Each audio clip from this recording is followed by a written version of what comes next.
Ou você acredita na mediunidade ou não acredita. Não tem como você ficar em cima do muro. Os projetos reencarnatórios, eles não vão ser mais de expiar, ou seja, sofrimento. Seriam mais de reparação. Se a dor é suprimida, não faz sentido que pessoas nesse planeta continuem aqui se não existe dor. Como é que ela vai avançar espiritualmente? Como é que ela vai avançar emocionalmente? O que seriam as cirurgias espirituais? Como que elas funcionam? São intervenções espirituais, ou seja, o pressuposto de que existem espíritos, entidades desencarnadas. Nós somos espíritos, só que estamos transitoriamente no corpo, né? Rafael Papa. E hoje nós estamos com um especialista nessa área, que é o Rafael Papa. Ele é psicólogo e também é psicógrafo. Ele é médium. Trabalha na Fraternidade Espírita João Batista e tem uma vasta experiência nos dois campos, da psicologia e da espiritualidade. Escritor dos livros Parábolas de Jesus, volumes 1 e 2, Curas Espirituais, Curando as Feridas da Alma, Medicina Espiritual, Transtornos Psíquicos e Remédios Espirituais pelo Espírito. O espírito pensa, o perispírito transmite e o corpo executa. Recados do corpo. Muitos espíritos já são exilados do planeta para outros orbes compatíveis com o seu nível de evolução espiritual. Se você está em guerra com você, ou você se resolve, se pacifica, ou entra em guerra com o outro. Ao longo das encarnações, nós somos colocados em determinadas posições para passar por certas dificuldades e aí valorizar. A minha consciência é o que eu sei. Se eu descobrir o caminho certo, vem a dor. A dor emocional para convidar a humanidade a fazer reflexões sobre os seus atos. Quais casos de doenças a medicina tradicional vê de um jeito, mas a espiritualidade vê de outro? Rafael Papa é escritor e espiritualista com mais de 7 obras lançadas que abordam questões emocionais e existenciais do ser, com mais de 100 mil cópias vendidas. Esse episódio foi uma aula sobre cirurgias espirituais, mediunidade e as causas espirituais dos transtornos mentais que mais assombram a nossa sociedade atualmente. Fique conosco neste episódio até o final para acolher e ressignificar as feridas da sua alma. Para colocar todo mundo na mesma página, né? O que seriam as cirurgias espirituais? Como que elas funcionam? Belíssima pergunta, né? Cirurgias espirituais são intervenções espirituais, ou seja, o pressuposto de que existem espíritos, né? Entidades desencarnadas. Nós somos espíritos, só que estamos transitoriamente no corpo, né? E isso é dito em diversas religiões e conceitos religiosos do mundo, né? Inclusive da imortalidade da alma, né? No catolicismo. Só que nós acreditamos, né? E temos algumas provas, né? Desse relacionamento mais próximo com essa espiritualidade amiga, né? E esses espíritos, eles atuam diretamente no que nós chamamos de perispírito, né? Então, nós temos o corpo, aqui é o perispírito no meio, e aqui o espírito. Então, eles atuam no perispírito, que é a sede das emoções, porque o espírito é imaterial, né? Então, o perispírito ele tem algo de material, que é o laço que liga ao corpo físico. Então, nesse perispírito, por exemplo, a pessoa tem um câncer. Eles atuam exatamente na região perispiritual correlacionada com aquele câncer. Então, se você tem um câncer na garganta, ele vai revitalizar perispiritualmente, ou seja, com impulsos eletromagnéticos, né? O que chamamos de fluido espiritual, que são impulsos eletromagnéticos, unificados com ectoplasma, que é uma substância cientificamente comprovada, criada, uma nomenclatura, né, realizada por Charles Richer, na Inglaterra, né?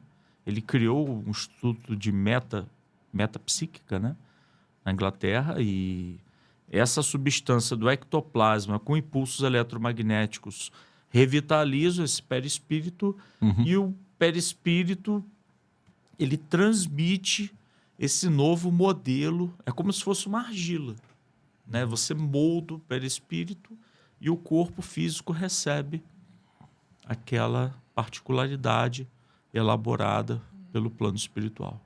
E esses impulsos eletromagnéticos, eles vêm de onde? É uma ferramenta que ele usa ou é o próprio o corpo que ele usa para estimular o paciente? Então, os impulsos eletromagnéticos, porque todos nós temos um magnetismo, né? Nossa mão tem magnetismo. Inclusive tem reiki, né? Tem diversos tratamentos hoje aprovados pelo SUS, Exato. pelo Ministério da Saúde. Então, todos nós temos, cientificamente comprovados, nós temos magnetismo na nossa mão. Então, o médium, no caso, que é o médium de cura, e as cirurgias espirituais ocorrem pelo médium de cura, ele serve como um condutor eletromagnético. Então, os espíritos eles fazem o seguinte, eles captam esse ectoplasma na biodiversidade, eles captam do médium de efeitos físicos, como eu, que tem essa substância de forma ostensiva, ou do fluido cósmico universal, né, que chamamos do divino, né? Então, mas geralmente é do médium de efeitos físicos. Então, eles captam, eles manipulam, né? E no mundo espiritual também manipulam esses impulsos elétricos. Então, eles somatizam tudo isso, né? Unificam e fazem a operação. O ectoplasma ele pode vir no começo como gás, né? Depois como líquido e muitas vezes até como formas, né? Pode até materializar. À medida... se você tem no mesmo espaço diversos médiuns, né? E nós já tivemos oportunidade de ver isso. Diversos médiuns de doadores de ectoplasma, principalmente um doador de ectoplasma, ele é colocado numa cabine, né? E a espiritualidade vai materializando, né? Diversos espíritos, né? Esses espíritos eles vão tomando forma, né? Temos o exemplo de Chico Xavier, né? Que materializava muitos espíritos. Teve uma cura muito interessante do Divaldo Franco. O Divaldo Franco sofria de uma afonia, ele não falaria mais. Então ele foi procurar o Chico, foi para Uberaba, né? Na época, e quando ele chega lá, estava afônico, iria perder a voz e de fato aquilo ali se tornaria um problema muito grande. Chico chamou ele para a cabine, para a sala de passe. Lá tem que ser um local totalmente escuro, né? Porque a ectoplasmia não pode competir com a luminosidade. Então é um local totalmente escuro, com alguns pontos azuis, vermelhos, né? E o Chico, naquele momento, ele materializa a irmã Sheila, que é um espírito, né? É filha do Dr. Fritz da Primeira Guerra. Caramba. Olha só as ligações. Caramba. Aí, irmã Sheila, que é enfermeira, ela toca na garganta, assim, de Divaldo, né? E materializa aqui, né? Restaura as cordas vocais do Divaldo. E quando acaba a cirurgia espiritual, o Chico pede para ele fazer o evangelho do dia. Falei, mas Chico, tô sem falar. Faz o que eu tô pedindo. Aí ele fala a noite inteira de evangelho para as pessoas que estavam lá, né? Caramba. E no final da noite ele está curado. Quem que foi o Dr. Fritz para o pessoal lá de casa saber? Dr. Fritz foi um espírito, né, que veio da Primeira Guerra. Muitos espíritos alemães são da Segunda Guerra, né? Mas o Dr. Fritz é um espírito da Primeira Guerra, né, que cuidou, né, que foi um dos responsáveis ali pelo exército alemão, na parte médica, né? E a irmã Sheila foi a filha dele. Poucos sabem, né, dessa ligação espiritual, né, do Dr. Fritz e da irmã Sheila. O Dr. Fritz é um primeiro espírito, então ele vai para o mundo espiritual, ele aprende mais de medicina espiritual. Aí depois ele vem resgatar os médicos da Segunda Guerra Mundial. Dr. Ludwig, Dr. Hermann, diversos outros espíritos, né, que hoje nós conhecemos. Frederic von Stein, né, que atua muito lá no Lar de Frei Luís, no Rio de Janeiro. Né, já trabalhou por mim algumas vezes também. Ele incorpora, seria a palavra certa? Incorporar porque ele não toma o corpo, né? A gente chama uma forma coloquial, incorporar, mas é da passividade, né? O espírito se conecta de perispírito com perispírito, né? E quando isso acontece, você tem que dar permissão? Como que funciona o processo? Tem que dar permissão, né? Muitas vezes a gente não consegue... Quando a gente tem muito controle sobre as coisas, né? Isso foi um problema que eu tive no início. Eu chegava para dar passividade para o espírito Hamed, né? E trabalhar, eu não conseguia. Aí o Dr. Fritz bateu no meu ombro assim e falou, ó, quando a gente tem controle sobre tudo, eles não conseguem se manifestar, né? Ou seja, quando a gente tem controle sobre tudo, a gente tem ansiedade.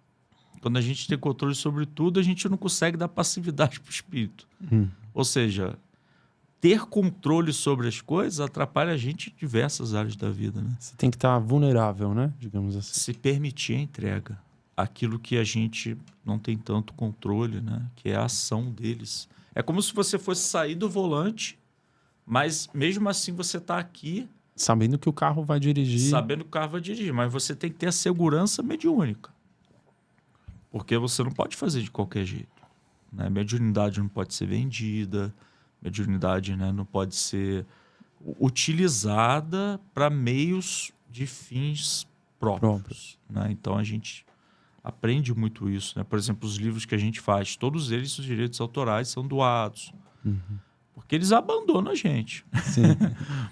Entendi. Fato, Agora, quando você fala dos espíritos, esses médicos, né, espirituais, eles, independente do médium de cura, no caso você, ou no caso o Chico, ou no caso tantos outros que existem, muitos outros, eles podem aparecer, se é que esse termo é correto, mas eles podem aparecer para diferentes médiums, ou só para algumas fraternidades específicas? Diversos médiuns, qualquer religião, qualquer... Tem budista, vidente, clarividente, né? A mediunidade não é do espiritismo. O espiritismo explica a mediunidade de uma forma racional, com uma fé racional.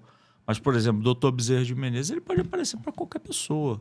No terreiro de Umbanda, ele pode aparecer para alguém no kardecismo, né? No espiritismo, né? Ele pode aparecer para alguém na Igreja Católica. Eu estou cansado de ver médiuns aí, de observar médiuns católicos na Igreja Católica, né? Tem muitos aí que fazem livros, inclusive, né? Dizem observar e verem que tem guias espirituais, né? E tem um dado muito interessante. Foi feita uma pesquisa a nível mundial sobre pessoas que relataram já terem tido em algum momento da vida alguma experiência. Foi pela Lancet. Uma experiência mediúnica. Uma experiência espiritual. De espiritualidade. 94% das pessoas em nível mundial tiveram algum tipo de experiência espiritual. Ou seja, é muito forte. Sim. Ou seja, não é só o espírita que tem essas experiências, né? Tem gente que sonha com alguém que morreu, tem gente que sonha... alguém que foi curado, não sabe por que foi curado, né? Então, isso não é do espiritismo. O espiritismo é o corpo de doutrina que explica. Entendi. Mas isso não é nosso, né? Isso é nosso? Não, né? Senão a gente entra no processo de controle das coisas, né? Ou seja, o processo de acreditar que a mediunidade existe, ela impacta em você ser apto para ser uma pessoa mediúnica? Ou isso não é relacionado? Boa pergunta.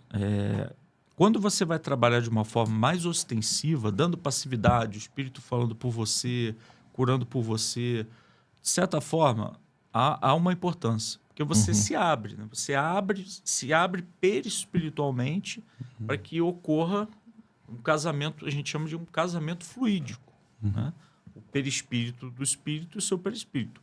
Mas a gente está cansado de ver médicos fazendo consultas e muitas vezes ele está ali atendendo o paciente, ele nem se recorda do que ele falou, né? E a consulta, eu falei, mas eu passei isso, né? Como assim? A gente está cansado de ver a intervenção espiritual acontecendo aqui, por exemplo. Você acha que não tem espíritos, né? Vocês não acreditam que estejam espíritos guiando esse projeto, por exemplo, para que ele vá à frente, para que ele avance, para que ele leve conhecimento às pessoas. Da mesma forma que também há espíritos não muito amigos. Tem dos dois lados, né? Porque as pessoas acham que a mediunidade é maravilhosa, né? não sabem, né, um terço, né, da missa, um terço, né? Então a mediunidade é algo muito desafiador, porque a gente percebe, a gente sente, a gente canaliza, a gente sofre bastante, né? Porque o ataque é muito forte, então não é nenhum tipo de benefício. Quando a gente tem esses eventos, sabe? De quando a gente fala que assim, pô, me deu um branco. Por exemplo, às vezes você vai fazer uma palestra ou falar alguma coisa. Você vai e fala pra caramba, explica e tal. E quando acaba aquilo, parece que você não lembra do que você falou. Como se não fosse você falando. Nesses casos, pode ser casos de mediunidade, de um espírito ter falado no seu lugar, alguma coisa assim? Sim, uma interferência mediúnica. Né? E mediunidade é o seguinte: existem médios no nível mais ostensivo e menos ostensivo. Ou seja, aquele que vê mais. E aqueles medos, mas eles não deixam de ser influenciados. A gente pode estar aqui, mas pode estar alguém no teu ouvido te influenciando, né? Pelo campo, pelo chakra coronário, principalmente, que é esse chakra aqui de cima, né? Então, muitas pessoas sentem aqui essa região da cabeça, né? Onde eles tentam se comunicar, principalmente pela intuição. Então, muitas vezes que a gente fala, às vezes não somos nós, né? São eles. Por intermédio de nós. Por intermédio de nós, né? Então... E como que você começou isso? Porque tem algum podcast, algum conteúdo que eu pesquisei sobre você, você comentou que nem você sabia que você era médium, né? Eles te deram esse poder, digamos assim, mas nem você sabia. Quando você se deu conta que realmente você, de fato, seria essa ferramenta? Então, quando eu tinha 15 anos, eu fui numa chamada chopada aí, né? Cervejada. Fui lá, não sei o quê. Quando eu voltei, tomei um banho, deitei na cama, né? Aí sentei, conversei com a minha família. Lembro de alguma coisa? Lembro de eu tomando banho, de eu deitando, mas não lembro de eu levantando para conversar com a família. E eles lembram. Né? Então, aquele espírito conversou com a minha família. Então, naquele momento, eu já sabia que tinha uma mediunidade, mas eu deixei de lado, né? Aí, com 30 anos, eu tive alguns problemas de transtorno de pânico, né? Tive episódios de pânico e aquilo foi muito grave para mim. Então, eu comecei a buscar na doutrina espírita, né? Porque os meus pais são espíritas desde que eu tenho 9 anos. Mas eu não me sentia pronto, preparado, ainda vivia muito as questões do dia a dia, né? E quando eu me entrego a alguma coisa, eu sou uma pessoa muito intensa. Eu sabia que não ia dar certo. Entendeu? Então eu tive que vivenciar algumas coisas para que eu pudesse. Mas há 2 anos atrás, né, que eu fui de fato chamado para começar a exercer a mediunidade de fato. E como foi esse chamado? Você consegue? Na verdade foi 4, né? Mas de fato foram 2. 4 porque um espírito alemão, Dr. Ludwig, né? Que é um espírito que cuidou de Hitler, médico pessoal dele. Se você olhar no Wikipedia, está lá Dr. Ludwig, né? Uma vez ele conversou comigo, né? Foi a primeira cirurgia espiritual que eu vi. E ele, na minha frente, né, esse espírito conseguiu devolver a visão a uma pessoa. Na minha frente. Numa sessão. Uma pessoa que era cega? Ela não enxergava do olho direito. Do olho direito. Ela tinha um meningioma que pressionava o nervo óptico, né? Ele desinchou esse meningioma numa primeira cirurgia espiritual que eu não estava e ela começou a ver vultos. E depois, no segundo momento, ele regenerou o nervo óptico dela. E Allan Kardec chama isso de uma cura instantânea.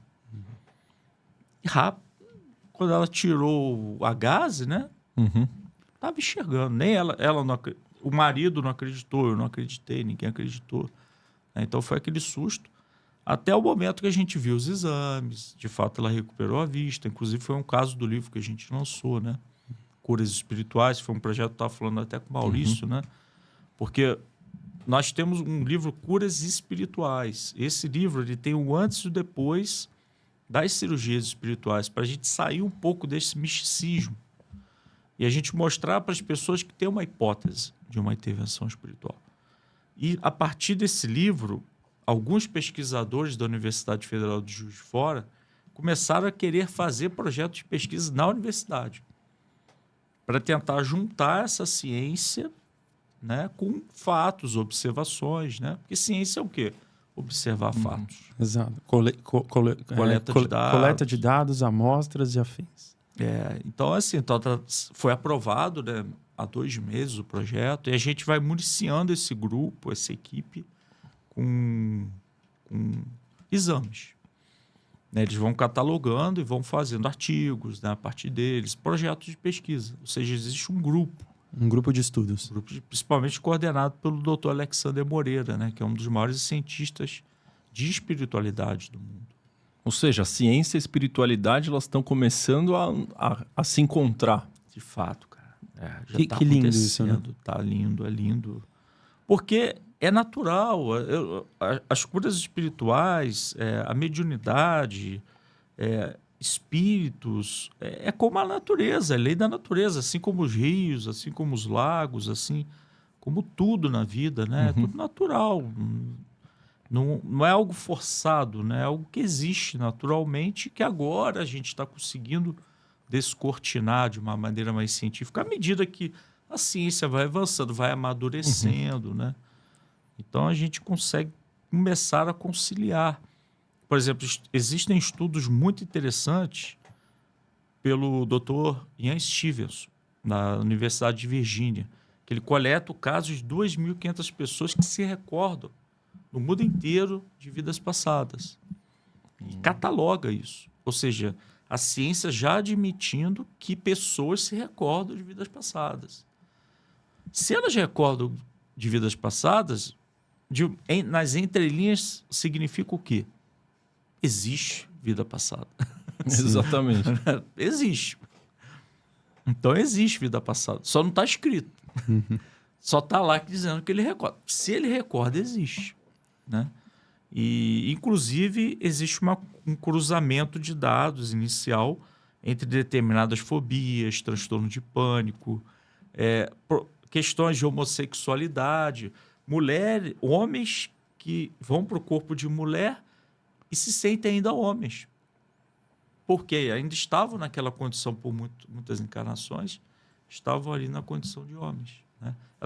Se recordam que era de outro sexo e não conseguem se adaptar àquele atual corpo físico.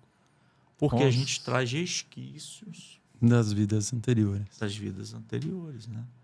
E quais são os tipos de mediunidade que existem? São muitas mediunidades, né? O processo mediúnico ele precisa ser feito com muito carinho, com muito estudo, muito trabalho, né? Mas assim, psicofonia, que o espírito fala, né, pela pessoa, mediunidade de cura, que a pessoa é um condutor, né, eletromagnético para a espiritualidade, para assumir. Muitas vezes a pessoa dá passividade, ali quem está falando é o italiano, o alemão, né?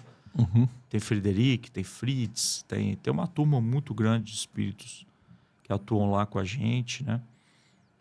Tem mediunidade de psicografia, né? Que hoje eu estou trabalhando mais com ela, né? Essa mediunidade, e porque cada fase da vida a gente vai trabalhando com uma. Se você olhar a vida de Chico Xavier, ele começa com a psicografia, depois ele vai para cartas consoladoras, depois ele volta para a psicografia. Então, cada fase você vai exercendo, né? Vamos chamar de um ministério, né? Sim. Da psicografia, né? De alguma coisa específica. E você tem psicografia, você tem psicofonia, você tem a clarividência, pessoas que enxergam, clareaudiência, pessoas que escutam, né? Tem pessoas que veem tudo, né? Que incrível, né? E a vidência, né? Que você vê numa tela mental, assim, as coisas, né? Você consegue enxergar questões da vida, né? Das pessoas. E é lindo, né? Você ter um processo desse quando você utiliza ele para o bem. Porque tem gente que usa para o mal? Tem algumas pessoas que... O mal a gente diz que utiliza para si próprio, né? Você utiliza para ganhar Egoísta. dinheiro, né? De fato, o egoísmo, né? Você utilizar aquela oportunidade e muitas vezes você se aproveitar da fragilidade das pessoas. Né? Por isso que é muito comum os médiums fazerem coisas por caridade, para não cair nesse mal, assim. Exatamente, né? Exatamente. E existem muitos médios que podem cair. Eu posso cair. Ninguém está imune. Né? Você começa a fazer sucesso, você começa a aparecer, você começa a ter fama. E aquilo bate, né? É o ego, né? O ego bate. É assim como você. Está aqui o programa, está crescendo. Não sei o quê. Se você perde aquela essência, se Exato. você perde aquela raiz, né, que fez você crescer, você pode se perder. E sabe que eu tenho uma dúvida para você? É a seguinte, né? Já que você tem amigos espirituais, se é que eu posso falar dessa forma, também né? Todos sim. temos, né? E eles são não necessariamente brasileiros, não necessariamente eles falam português, né? Então, uma dúvida que eu tenho é qual é a linguagem, como que se dá a linguagem entre você e, eventualmente, um médico que veio lá da Primeira Guerra, que falava alemão, por exemplo. Essa Boa linguagem, ela é uma linguagem, é um entendimento que independe da língua? Depende da língua. Porque o que acontece? Muito do que o espírito fala, nós temos dentro de nós. Né? Eles utilizam as nossas questões psíquicas, nosso material psíquico, para manifestar questões. Então, quanto mais eu estudo, por exemplo, psicologia, eu sou psicólogo, quanto mais eu estudo psicologia, mais espíritos da psicologia, né, como Hamed, por exemplo, vai se aproximar de mim para escrever questões sobre psicologia. Porque ele sabe que eu tenho esse conteúdo, então ele vai me... Por uma questão de afinidade, vocês estudaram juntos, Isso. vocês têm afinidades. Então, da mesma forma, acontece essa correlação. O que acontece de interessante é que muitos espíritos, lá no mundo espiritual, eles aprendem todas as línguas, né? Muitas línguas. E para se adaptar ao Brasil, eles aprendem também o português. E é difícil para eles, esse processo, né? Para utilizar o médium como instrumento para sair em português. Mas acontece algumas circunstâncias. Você ter vivências na Alemanha, vivências, por exemplo, na Alemanha, a pessoa, e algumas vezes, falar em alemão. Mesmo sem saber ter falar. estudado. É Caramba. um fenômeno chamado de xenoglosia. Xenoglosia. E eu já vi, né? A pessoa começa a falar em outra língua, você fala, o que está falando? Como se fosse fluente. Fluente. Por quê? Está no teu inconsciente, está registrado aquele conhecimento, porque algumas pessoas começam a estudar várias línguas e aprendem 5, 6, 7. Ela é melhor do que você? Melhor do que eu? Não, ela já traz uma bagagem De vidas passadas. de vidas passadas. Por que alguém senta no piano? Outro dia eu vi uma criança lá com 5 anos, né? Tocando, maravilhosa. Onde ela aprendeu aquilo? Né? Muito bom. Da mesma forma que você vê uma criança com câncer no útero de uma mãe. Como surgiu, né? Como surgiu? Ela está pagando o quê? Né? É algo que ela está carregando de outra vida. Está carregando de outra vida, que é uma questão das cirurgias espirituais, do entendimento da medicina espiritual. Porque o perispírito, os nossos erros, os nossos equívocos, as nossas emoções desalinhadas ficam nesse local chamado perispírito. O que acontece muitas vezes com essas crianças é que quando o corpo físico é moldado, e também o adulto, né? O perispírito, o corpo físico é como uma esponja. Ele vai sugando, ele vai expurgando o perispírito e acaba atraindo, né, alguns tumores, algumas doenças mais severas, algumas doenças mais degenerativas, de acordo com o que você pediu e combinou no mundo espiritual. Nada do que acontece aqui não foi combinado. Em termos de questões muito importantes. Uma doença, por exemplo. Obviamente que se você fumar uma vida inteira, você não tem problema nenhum, prova nenhuma com relação ao seu pulmão. Se você fumar por 40 anos, você vai ter um problema, um efizema pulmonar, né? Não necessariamente está 100% relacionado com o passado, mas muitas vezes... É porque é mais fácil a gente botar a culpa no que a gente não viveu, né? Tem a que eu responsabilidade. fiz no verão também. passado. Tem a responsabilidade. Então, ocorre muitas vezes esse risco da pessoa fugir da responsabilidade Se vitimizar. da tua doença e se vitimizar.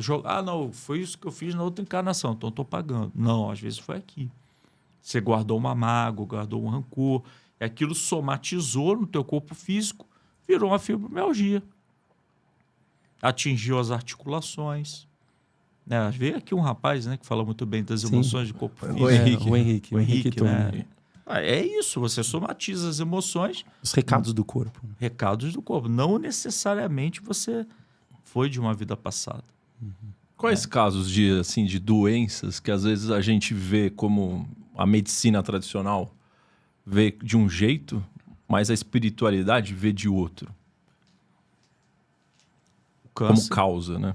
o câncer, né? Porque o câncer, basta que de trilhões de células, uma esteja adoecida. Qual a probabilidade de trilhões de células, você ter trilhões de células no seu corpo físico, essas células elas vão se modificando ao longo da sua vida. Em 3 anos você praticamente modifica todas as suas células. Quando uma célula dessas trilhões estão adoecidas, você tem um câncer. Então a chance da gente ter um câncer é muito grande. Então se você tiver no seu perispírito alguma questão e gatilhos desta encarnação, eles podem fazer com que esse... Kardec ele tem uma expressão que elucida muito bem isso. O espírito pensa, o perispírito transmite e o corpo executa. Recados do corpo. Total. Tá vendo como as coisas se juntam? Sim. Então o espírito pensa, rancor. Geralmente medo é rim. Né? Tem tristeza, pulmão. Né? Tem algumas doenças que estão... Mas como os espíritos sempre nos dizem, não é uma equação exata. Você vai ter um câncer de fígado. Não é isso. Acontece de que ali, perispiritualmente, você tem uma predisposição para ter o câncer de fígado. De acordo com as suas ações na Terra, aquilo pode ser atenuado. E você nem via ter o câncer. De acordo com os comportamentos, você não necessariamente precisa vir com o câncer. Então, o câncer é uma maneira diferente, porque ele não nasce no corpo físico, ele nasce no perispírito.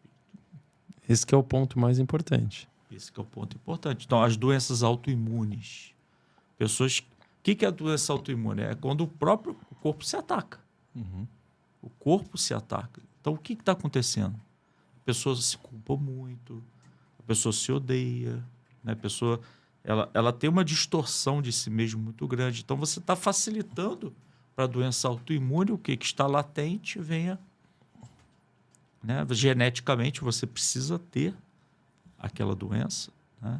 Algum gene familiar, por isso que a gente nasce na família certa. Sim. Por exemplo, existem casos que nós conhecemos que a pessoa tem uma tendência ao alcoolismo, mas ela nasce numa família que não tem nenhum gene de alguém alcoólatra. Para quê? Para não manifestar. Olha que bonito que a espiritualidade faz. Poxa, salva a pessoa. Salva a pessoa. Porque nessa encarnação já basta o câncer. Agora, se vier alcoólatra e câncer, por isso que a gente não tem noção da misericórdia. Mas você já viu casos de cirurgia espiritual para doenças autoimunes, dado que é um problema ali de culpa, de autoestima, de não se amar o suficiente? Como que essa cirurgia daria para resolver esse problema? Ou atenuar, né? Olha, nós já vimos casos, contar um caso, por exemplo, do Dr. Fritz. Certo. O Dr. Fritz recebeu uma pessoa, uma mulher, e essa mulher não tinha útero. O Dr. Fritz abre a barriga da mulher, pede uma bandeja, ele levanta a mão, materializa o útero, coloca no corpo daquela mulher. Aí a ectoplasmia, né, materializa aquele processo do útero, coloca no útero dela, fecha com cuspe, como Jesus fez com uma das suas curas, né? Ele cospe no barro e passa no olho do cego. Seria o ectoplasma? Seria ectoplasma. Jesus já estava ensinando o ectoplasma há 2000 anos atrás. cospe e passa. Não é à toa, né? Sim. O Dr. Fritz fez o mesmo movimento. Aí você começa a correlacionar Jesus, aquele fez há 2000 anos, hoje já tem possibilidade. Então, por ser o médio de efeitos físicos, talvez o maior que nós tivemos, Dr. Fritz, o Arigó, né, o médio Arigó, pelo espírito do Dr. Fritz, ele consegue, pelo cuspe, fechar a barriga de uma pessoa. Caramba. É fantástico, mas nada de sobrenatural. Porque o ectoplasma ele é uma substância que cola, né? Que Jesus, quando corta a orelha do soldado, né? Quando vai ser... Não, Pedro corta a orelha de um soldado. Jesus vai e cola. Para ele, aquilo é mamão com açúcar, né? Sim. É um espírito puro, elevado, né? Para ele, colar aquilo ali é igual a gente colar um pedaço dessa mesa aqui, ó. Super Bonder. Super bom. Para ele é fácil. O Marluz veio aqui, ele materializou uma medalha pro Ricardo, É mesmo. mas na nossa frente aqui, assim, É uma a mediunidade. gente ainda estava fantástica. abrindo nossa mente para esse novo mundo. A gente era muito da Matrix, eu e o Ricardo, e a gente começou a abrir a nossa mente com o passar dos episódios e tal. E ele sentado aonde você tá assim, não tinha como, a gente tava vendo ele. E ele materializou uma medalha com o rosto de Jesus para ele. E aí eu acho que você pode explicar o que aconteceu depois, né? Na sua vida, quando você recebeu o convite. Ah, sim. Era uma medalha de Jesus, né? Eu sempre fui católico, só que ao longo do tempo eu fui ficando meio cético, né? Por a gente ouvir que a igreja é isso, aquilo, é pecadora, a igreja tem os seus princípios. E eu fui criando uma casca em relação a Coração isso. gelou, né? Exato. Minha mãe faleceu há 12 anos também, então eu fui criando uma casca, fui tentando ir por outros caminhos, até o dia que o Marluz veio aqui e falou para mim, você tem uma missão, você tem que continuar nela. E no dia seguinte, o pessoal lá da igreja me ligou para fazer um convite para participar, um grupo de jovens que eu faço parte, aqui de São Paulo, me ligaram 2 anos depois. Assim, No dia seguinte, qual é a probabilidade os mais disso acontecer? céticos, os mais céticos diriam que foi uma coincidência, né? Que eu tava lá na lista, né? Que alguém disse não. Mas eles me chamaram no dia seguinte. Foi uma coisa incrível. E eu fui. E foi maravilhoso voltar. Então, e aí eu tenho uma Como é que pergunta. tá tudo conectado? Muito. Exato. Sincronicidade. Volta. Por isso que Jesus disse, o que está ligado no céu está ligado na terra. Uhum. Está tudo conectado. Né? Basta ter olhos de ver. Exatamente. A minha pergunta era exatamente sobre Jesus, que ela pode ser um pouco polêmica, mas quando a gente ouve que Jesus fez milagres, talvez o Jesus não era milagres que ele fazia. Não. Na verdade, ele fazia cirurgias espirituais nas pessoas. Sim, muito bom. Intervenções espirituais. Sim. Só que Jesus não pode ser classificado como médio de cura, é médio de Deus, porque ele é Um nível muito acima. elevado, né? Então, por exemplo, se Arigó, se a gente aqui consegue fazer alguma coisinha Uhum. ali, aqui, você imagina Jesus, né? Que capacidade, né? Que espírito com a bagagem que ele tem, o espírito bilenário, né? O planeta que Jesus evoluiu se perdeu na poeira dos sóis, né? O espírito Emmanuel vem nos explicar isso no livro A Caminho da Luz, por Chico Xavier. Isso é um espírito que é o governador planetário, né? Então, é o espírito que, de fato, é a nossa conexão com Deus, porque ele é o iniciante disso tudo, né? Desse planeta. Ele foi o primeiro cirurgião espiritual, então. A gente pode dizer assim. Sim, e eu já fiz uma pesquisa, todas as curas de Jesus, todas as doenças daquela época, hanseníase, Lepra. catarata, tem cura. Não sei o quê, Lepra. tem Lepra, cura. né? A lepra, né? Uma das... Todas elas têm CID. A mulher é hemorroíça, né? O fluxo de sangue Na constante. época não tinha cura, hoje tem. Hoje tem CID, hoje tem diagnóstico, hoje tem tratamento. A maioria delas tem cura. A mulher com fluxo de sangue poderia ser um mioma que estava sangrando e na época você não tinha tratamento. Jesus foi lá, tirou o mioma e restabeleceu. Ou poderia ser uma sangração uterina constante, né? Jesus foi lá O caso do paraplégico, levanta-te e anda. Sim, poderia ser um problema ali na coluna, né? Alguma questão que um processo de fisioterapia poderia resolver. Só que na época não tinha nada disso, né? E mesmo hoje, se fosse um paraplégico, Jesus teria a capacidade de curar essa pessoa. Nós também temos essa capacidade, mas depende de uma coisa muito importante. Médico de cura não cura ninguém. Nós somos apenas instrumentos. Para curar, existe uma aprovação dos guias espirituais que regem aquela vida. Aquela pessoa. Daquela pessoa. Porque a doença daquela pessoa pode ser a cura para ela. Muito bom. Pode aprofundar nesse raciocínio? Sim. Por exemplo, eu tive transtorno de pânico. Era baladeiro, via na noite. Nada contra. Não é um... Não é um demérito. É o que eu precisei passar. Mas eu só caminhei para o espiritismo, eu só estudei psicologia, eu só me endireitei um pouco na vida, me conheci mais, me percebi que eu tinha TDAH, comecei a me tratar, né, de uma forma mais correta depois que eu tive o transtorno de pânico. Ou seja, algumas dores, elas são convites para que nós possamos reformular a nossa maneira de pensar, a nossa maneira de ser. Por exemplo, eu tenho um paciente que foi muito interessante. Ele chegou para mim e disse, por que tem prova na escola? É um adolescente, né, que tem TDAH. Por que tem prova na escola? Aí eu perguntei para ele, você sabe qual é a época do ano que você mais estuda? Na época das provas.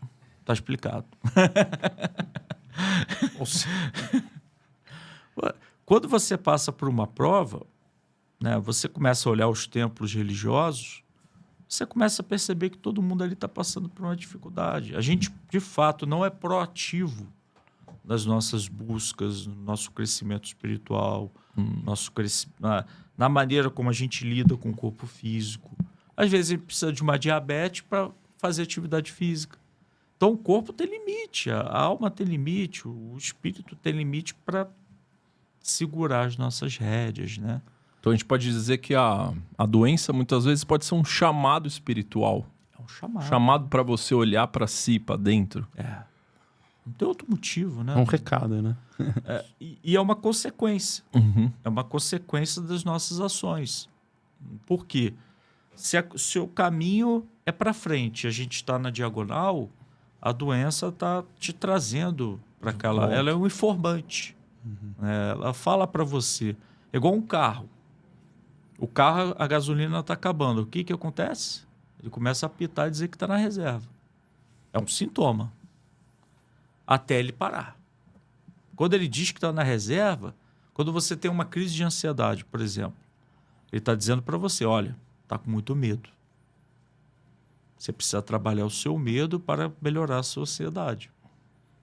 Então, ele está ali dizendo para você, igual o painel do seu carro, que alguma coisa está acontecendo e algo precisa ser feito. Se a gente não faz, o carro para. Acho que esse é um bom momento para entrar na nossa conversa aqui sobre os espíritos obsessores, né? Porque tem os espíritos bacanas, né? Do bem, digamos assim. Sim. Mas tem os obsessores. E talvez eles não sejam tão do mal, que é exatamente esse ponto que a gente está falando, certo? Você chegou a falar que processos obsessivos complexos geram transtornos emocionais, né? Agravam. Como que, então, pode estar relacionado o espírito obsessor com o desenvolvimento de transtornos mentais que tanto afligem a nossa população mundial hoje em dia? Primeiro, gostaria de falar de uma pesquisa que eu fiz no nosso centro espírita, lá no Rio de Janeiro. E durante um ano, eu coletei dados de pessoas, boa parte delas eram pacientes meus, da psicologia, outras não. Mas a cada 100 pessoas que nos procuravam com algum transtorno mental, das 100, 97 tinha algum espírito vingativo. Né? Eu estou falando casos mais graves. Psicose, né? Alguma coisa... Bipolaridade, transtorno de pânico, uma transtorno de ansiedade generalizada, um processo de depressão. né? Então a gente começou a verificar que após o processo de desobsessão, nós tínhamos potencializado os resultados de saúde mental daquelas pessoas. Então isso me chamou a atenção, né? Me chamou a atenção porque a gente estava observando em loco que estou acompanhando o paciente, ele está melhorando. Ele está com a medicação, fez a desobsessão e agora vai fazer o processo terapêutico. A questão é como eles agem. Como eles conseguem fazer o processo ser agravado. Porque o obsessor não cria nada. Né? O obsessor não cria nada. Nós que temos algum tipo de emoção desalinhada, vamos dizer que o medo, né? O medo desacerbado. A pessoa tem um medo das coisas, né? Medo de errar. A gente vive numa sociedade que todos nós temos medo. É uma luta para ser perfeito, né? Perfeccionismo, né? É o perfeccionismo. A gente quer ser perfeito, quer ter o imediatismo das coisas. Isso faz com que a gente tenha medo de errar. A gente passa como envergonhado, né? Passa como uma pessoa que não pode fracassar, está sempre tendo que produzir, sempre tendo resultado. Isso está adoecendo as pessoas, né? Burnout, né? E tantas outras doenças emocionais. Só que no caso do medo, ele gera ansiedade. Então, o que os espíritos não muito bem intencionados fazem? Eles atuam nesse medo e potencializam ele. Eles vão no perispírito da pessoa, atuam naquele medo e tornam aquele medo que era mediano e talvez pequeno num medo patológico. Mais rígido. Mais rígido. Transformando aquilo num processo de pânico, transformando aquilo numa crise de ansiedade generalizada, transformando culpa, porque culpa está muito associado, inclusive, a evidências científicas, né? A depressão. Se uma pessoa se sente muito culpada, né, das coisas, você potencializa a culpa. Aí você potencializa processos depressivos. Quantos e quantos casos, né? Quantos e quantos casos. Teve um caso muito interessante, né, que eu gostaria de contar.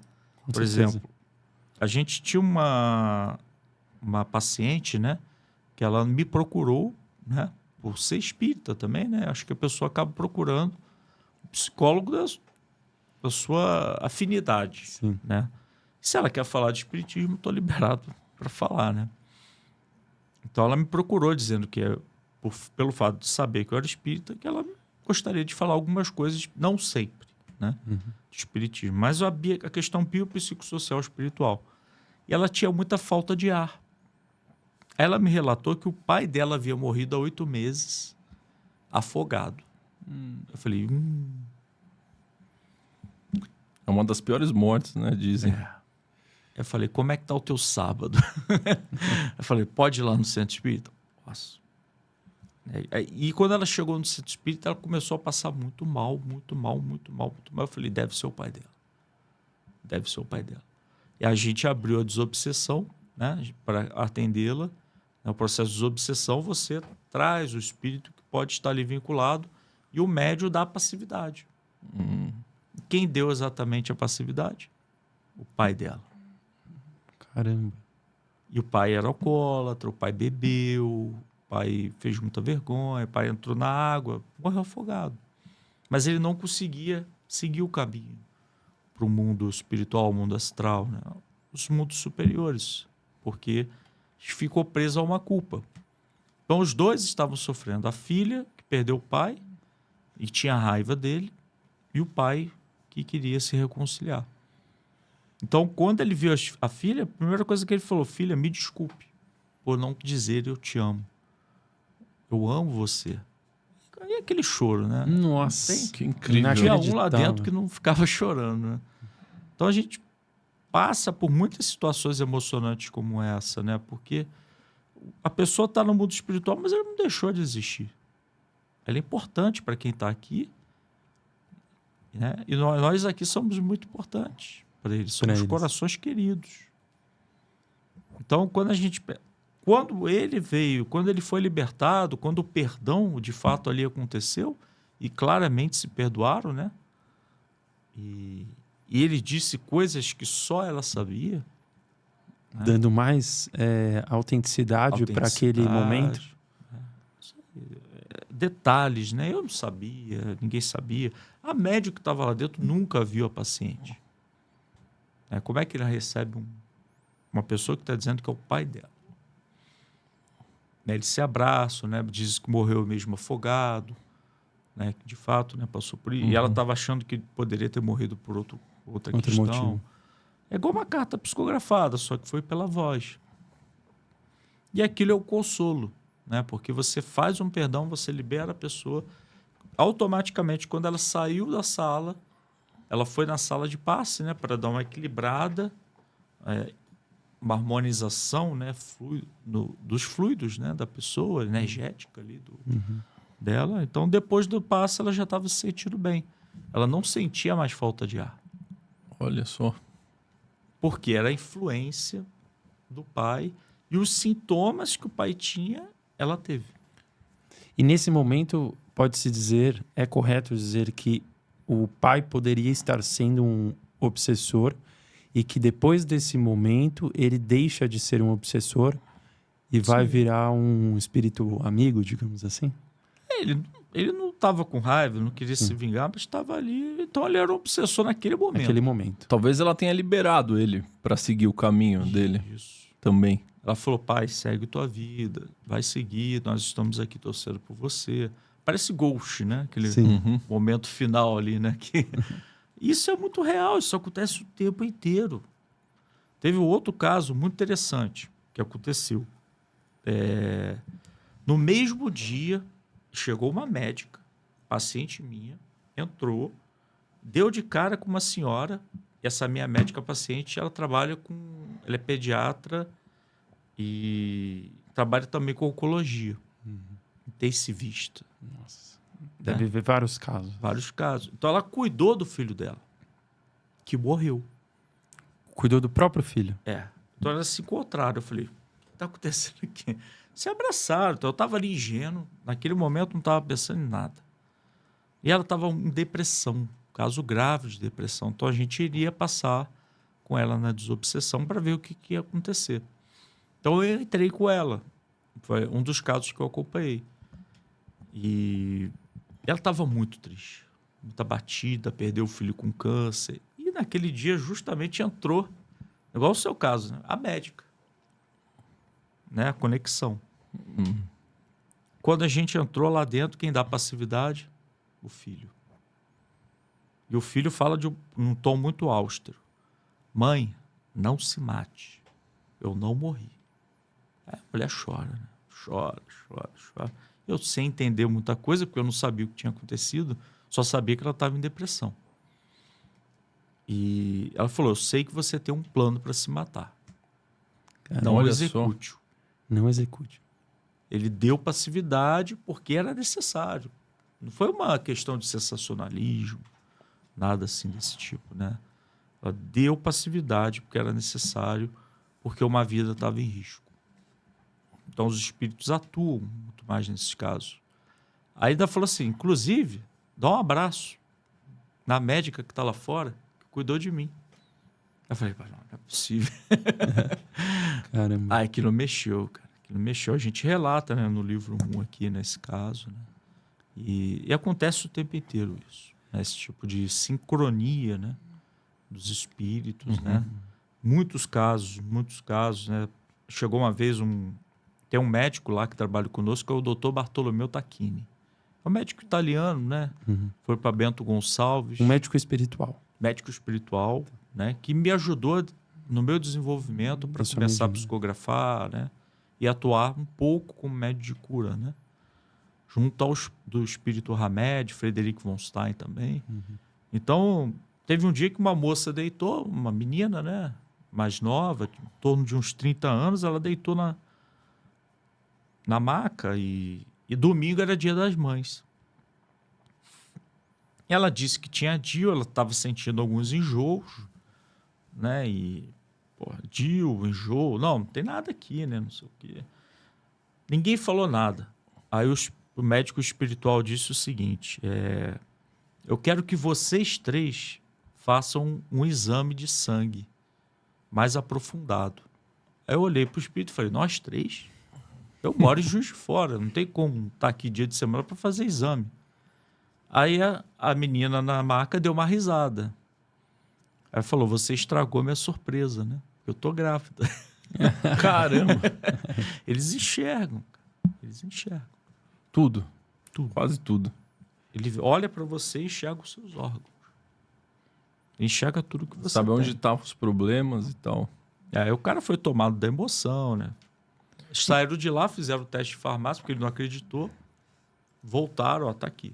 Positivo. Caramba, que lindo. Aí ela falou, eu já fiz. Não, mas eu quero acreditar. Né? E foi muito positivo isso, né? Aconteceu já várias vezes comigo. O espírito Frederico von Stein olhou pro meu intestino, né? Na época eu estava um pouco mais gordo, né? Perdi uns 7 quilos agora. E ele falou para mim, você vai ter um refluxo daqui a 15 dias. Eu não vou ter nada. Nada vai acontecer comigo. Não, tá bom. O Frederico von Stein é bravo. Aí deu 15 dias, cara. Todos os 2 semanas eu tive o refluxo. Eu falei, nunca tive refluxo. Porque eles já sabem o que vai acontecer conosco. Ele espiritualmente está enxergando o que vai acontecer com você. Né? Então eles enxergam os nossos órgãos. Então eu conheço médiuns que enxergam com os olhos, chama-se dupla vista. É uma mediunidade, né, também. Ele enxerga o que está dentro de você. Caramba. Enxerga o seu coração, enxerga o seu intestino, os seus órgãos. E fala, tá aqui, você precisa cuidar disso. Tá ali, você precisa cuidar daquilo. Precisa cuidar das artérias do intestino. Precisa cuidar disso, cuidar daquilo. E esses casos são médiuns de cura, certo? Médiuns de cura. Os médiuns que, se eu quiser acessar uma pessoa que já partiu, qual é uma outra categoria, digamos assim, de médium? Sessões que eu quero ter uma mensagem, às vezes uma pessoa que não sabe como aquele ente faleceu de fato, quer saber se está tudo bem com ele. É um outro tipo de mediunidade? É uma mediunidade, mas de psicografia, só que diferente da minha, por exemplo. Eu escrevo com um grupo de espíritos que eu tenho afinidade, né, por pensamento, de conhecimento. Já esses espíritos, eles têm um perispírito mais modelável.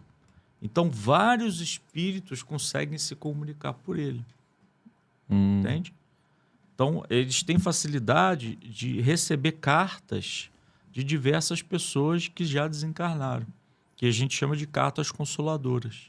A pessoa vai no centro espírita, quando a pessoa tem essa mediunidade, não são todos os centros, porque é uma mediunidade um tanto quanto rara.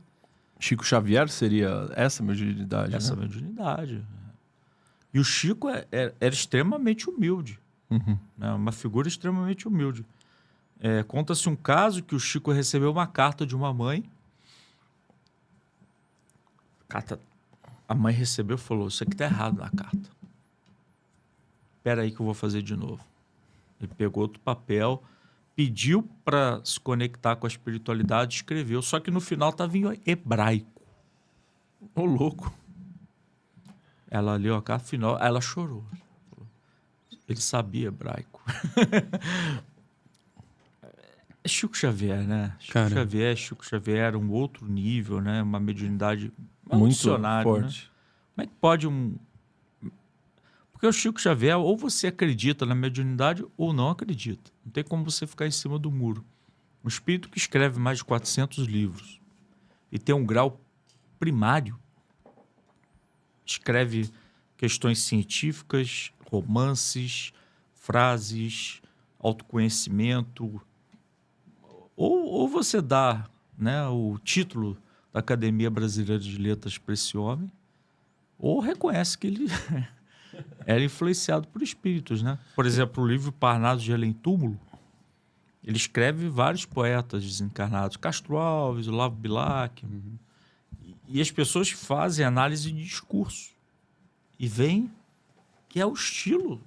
Você tem sua maneira de falar, sua maneira de escrever, sua maneira de escrever, e é exatamente o estilo. A tese de doutorado dele, né, chama Alexandre Caroli. a pessoa que fez essa pesquisa, né? Então, exatamente batia, né? Batia com o estilo dos escritores. Os escritores. Então, quando a Academia Brasileira de Letras recebeu aquilo, falou, ou a gente acredita, ou tem que dar para ele uma cadeira aqui. Sim. Ele fez uma obra desse tamanho, só com poemas. E ele fez algumas previsões, né, sobre o que ia acontecer com o futuro da humanidade. O que vocês acreditam que boa parte ele vai acertar das previsões? É muito estranho, né? Porque quando ele faz o Pinga Fogo de 69 e 71, é que ele se apresenta para todo mundo. O Brasil inteiro ali, né? Aquele Pinga Fogo, muito conhecido, né? Então, extremamente polido, educado, uma figura carinhosa. Cordial, né? Então, ele muda tudo. E ali faz algumas previsões, né? Ele fala que encontraríamos água na Lua, ele fala dos corações de plástico. Alguns livros dele, por exemplo, o livro Nosso Lar, que virou filme, Sim. ele fala das telas de plasma do livro. Ele fala de telas de telefone no bolso das pessoas, né? Ele fala de lives. Quer dizer, eu estou falando de 1940. Um cara que não tinha acesso a uma biblioteca em Pedro Leopoldo, que fica 2 horas de Belo Horizonte, naquela época eram 4. Porque para você chegar lá tinha mata-burro, a estrada não era pavimentada, né, para você chegar em Belo Horizonte. Como é que ele tirou aquilo da cabeça? Mas você acha que tem risco da gente ter uma terceira guerra mundial? Ou o que os espíritos pensam sobre isso? Muito se fala, né, que Chico disse isso, né, mas nunca ouvimos o Chico falando sobre isso. Entendi. Diretamente. Né? Então, tudo que o Chico disse, espera onde? Né? Então, a gente tem que ter esse cuidado. Né? O que o Chico disse é que em 2057 nós passaríamos de um mundo de provas e expiações para um mundo regenerado. Ou seja, os projetos reencarnatórios eles não vão ser mais de expiar, ou seja, sofrimento, seriam mais de reparação. Entende? Por quê? Em 2057, da maneira como a tecnologia está, a gente vai ter descoberta para todas as curas. Câncer. Então aqui não vai ser um lugar de tanto sofrimento. Porque a gente vai ter uma tecnologia para... tem um transtorno, tem tal remédio. Tem não sei o quê, tem tal remédio. Então, a gente não vai sofrer tanto na parte física. Então, não se torna um lugar mais de dor. O que faz a gente se modificar? Espiritual. Espiritualmente, é a dor. Se a dor é suprimida, não faz sentido que pessoas nesse planeta continuem aqui se não existe dor. Como é que ela vai avançar espiritualmente? Como é que ela vai avançar emocionalmente? Como se tivesse vai retroagir emocionalmente? Não é nem retroagir, ela não vai caminhar. Porque ela tem um câncer. Fica estática. Eu vou ali e me curo. Então não faz sentido, por vibração espiritual, você estar nesse local. Você tem que ir para um planeta com esse tipo de prova, de acordo com a tua evolução. Quando chegar esse momento, o que vai acontecer? É o que já vem acontecendo. Aí é uma questão que a doutrina espírita explica. Muitos espíritos já são exilados do planeta para outros orbes compatíveis com o seu nível de evolução espiritual. Olha de novo a transição planetária. Transição planetária. Porra, meu. Para todo mundo que está assistindo a gente aí, nas últimas lives vem aparecendo a transição planetária, né? Apareceu já no Júnior Legraz, apareceu com o Alexandre Pereira na semana passada, está aparecendo aqui agora. Então, transição isso. planetária, Apocalipse, podemos chamar de todos os nomes, né? Porque Apocalipse quer dizer transição também, se você for ver a nomenclatura, a definição. Na nomenclatura, a etimologia da palavra, Apocalipse é uma transição. E o objetivo não é destruir o planeta, né? O que acontece com as guerras é que quem está em guerra é o ser humano, com ele mesmo. Então, isso é uma questão emocional. Se você está em guerra com você, ou você se resolve, se pacifica, ou entra em guerra com o outro. Então, Jung, ele tem uma frase que é muito bonita. Quem olha para fora, sonha. Quem olha para dentro, desperta. Se as pessoas têm um caminho pavimentado para olhar para fora, eu não vou cuidar do meu interno. Então, eu vou fazer guerra com todo mundo. Da mesma forma que a gente briga com a família, muitas vezes desconta nos outros, pessoas no alto escalão, não pacificadas, começam a criar conflitos, né, entre si. Probabilidade de guerra, para mim, a gente já vive uma guerra. Quantos mil mortos por ano no Brasil? Quantos mil mortos na Israel, Hamas, na Europa? Quantas pessoas morrendo de fome? Isso não é uma guerra? Isso é uma guerra. Só não é noticiado, né?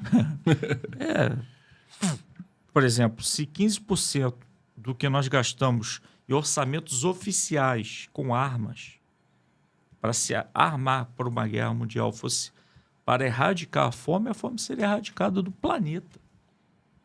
Aí as pessoas nos perguntam, né, o que os espíritos dizem sobre a fome? Não tem necessidade. Não tem. A fome não é uma prova. Ninguém veio aqui para passar fome. Ela não pode ser encarada como uma dor para evoluir? Não, porque, por exemplo, como é que eu vou vencer uma prova se eu estou com fome? Entende? Você não está bem fisiologicamente, mentalmente. mentalmente. Você não tem onde dormir. Uma necessidade básica. Uma necessidade básica, a pirâmide de Maslow. Conhece a pirâmide de Sim, Maslow? Sim. Primeiro é necessidades básicas, necessidade fisiológica. Você é o banheiro, você tem um lugar para dormir. Eu não estou dizendo que tem que ser socialismo. Não é isso. Mas você ter o básico para você progredir. E nesse mundo regenerado, qual que é a base? Qual é a pedra angular? A fraternidade e a equidade. Então os espíritos vêm trazer para a gente a equidade como um processo importante. Pessoas diferentes terem a mesma oportunidade. Aí é com a pessoa. Aí vem o mérito. Por exemplo, eu não posso me comparar com alguém que talvez tenha estudado o tempo inteiro num colégio público. Não tenha tido aula de física, aula de química. Qual o mérito que eu tive? Eu fiz mais do que a minha obrigação. Eu estudei. Mas aquele cara não teve física, não teve química. Ele teve, às vezes, péssimas companhias. Claro que ele não é só uma vítima. Ele está ali por um motivo. Mas se a gente entra no mundo regenerado, essas questões são ampliadas, né? A gente olha para um outro olhar. Né? Por que está tão difícil para a humanidade evoluir nesse aspecto? Parece que a gente chegou... Eu vejo o ser humano com uma evolução enorme e hoje a gente ainda tem essa evolução enorme na questão tecnológica. Mas nesse lado mais humano, parece que o ser humano, principalmente aqui no Ocidente, ele estagnou. Por que será que está acontecendo? A gente olha, por exemplo, nossos governantes, a gente não é governado por pessoas espiritualmente evoluídas. Não. Então, o que os espíritos falam sobre... Talvez a gente tenha que passar por esse momento? Sim. Por quê? O que vai mudar a gente? É a dor. Porque nós não optamos pelo projeto de amor. Nós já tivemos muitas oportunidades em projetos de amor. E nós declinamos. Optamos pelo o egocentrismo, pelo egoísmo. Então, ao longo das encarnações, nós somos colocados em determinadas posições para passar por certas dificuldades. E aí valorizar. Por exemplo, se você não tem um ensino, você vai lutar quando você tiver. Entendeu? Se você tem uma depressão, qualquer pessoa que falar que tem depressão, você já escuta, né? Você fica de orelha em pé para querer falar, poxa, eu também tive. Porque isso gera o quê? Empatia entre as pessoas. Né? Quando você vê alguém com TDAH, fala, pô, também tenho, cara. Nossa, é difícil para fazer isso, é difícil para fazer aquilo. Compromete as funções executivas. A pessoa começa a bater um papo. Qual remédio você toma? A gente começa a aprofundar, né? Cria laços. Laços, né? Que tipo de terapia, né? Então, isso acontece. E os representantes do... Como é que a gente vai ter seres evoluídos se a população não é evoluída? Exatamente. O representante era o espelho do povo. Não temos como exigir de representantes, né? Se nós aqui não fazemos a nossa parte, né? Eu acredito que a gente vai chegar num mundo mais regenerado, um mundo mais civilizado, quando a gente não tiver a caneta presa no banco, né? Nas lotéricas. Presas, né? Porque as pessoas levam as canetas. Né? Só a pessoa tem que prender a caneta Com ferro. num ferro para não ser levada. Lá no Rio de Janeiro, no prédio onde a gente mora, os carrinhos de compra são presos, porque as pessoas levam, não devolvem. Então, assim, como é que eu vou exigir? Aí eu te pergunto, se essa pessoa tivesse uma maleta de 50 bilhões, será que ela não levaria? Com certeza. 99%. Levaria. E a prova é muito grande. A prova da riqueza é uma prova do poder. Né? Porque você fica embriagado, né? Você fica... Por isso que, então, agora voltando para a transição planetária, por isso que essas pessoas não vão mais ter lugar na Terra. Porque dado que, igual você falou, vai acabar a dor, não vai mais... Você tem uma doença, você resolve rapidamente. Esses seres humanos, eles não vão estar... Qual que vai ser o propósito deles na Terra? Sendo que eles não chegaram nesse nível que a gente está falando. Aí a gente entra nele antes. De tanto... Jesus falou isso. De tanto mal acontecer às pessoas, o amor se esfriará. De tanta gente ver o mal por aí, o amor se esfriará. Jesus já falou isso há 2000 anos. Coisas, situações difíceis precisam acontecer para a gente ver a necessidade da mudança. A gente precisa chegar no limite para que a gente se modifique. E quem não se modificar, quem não assumir, pelo padrão vibratório necessário do planeta, naturalmente sai. Não é uma questão de imposição. Jesus tirou aquele grupo. Não. É uma questão de necessidades espirituais. Né? Você precisa sair daquele local. Né? Você precisa ser deslocado daquele ambiente e ir para outro ambiente. Uma coisa interessante, vocês podem perceber. Por que a Alemanha hoje está civilizada? Porque ela passou por o que ela passou, né? Onde estão os espíritos? Chuta. Aonde? Aqueles espíritos nazistas, onde é que eles estão? Aqui? Os espíritos alemães nazistas viraram médicos espirituais. A maior parte deles. Frederico von Stein é um espírito de alto escalão da SS. Mas ele não era evoluído como ser humano. Não era. Mas que no mundo aconteceu? espiritual você vê de outra forma. No mundo espiritual a gente tem uma visão restrita, embotada. No mundo espiritual você amplia. Fala, putz, não estou acreditando. Eu vim com esse plano, eu vim com essa trajetória, eu devia ter feito isso, eu fui para um caminho totalmente equivocado. Entendi. Existe arrependimento, então? Existe. Criação de consciência.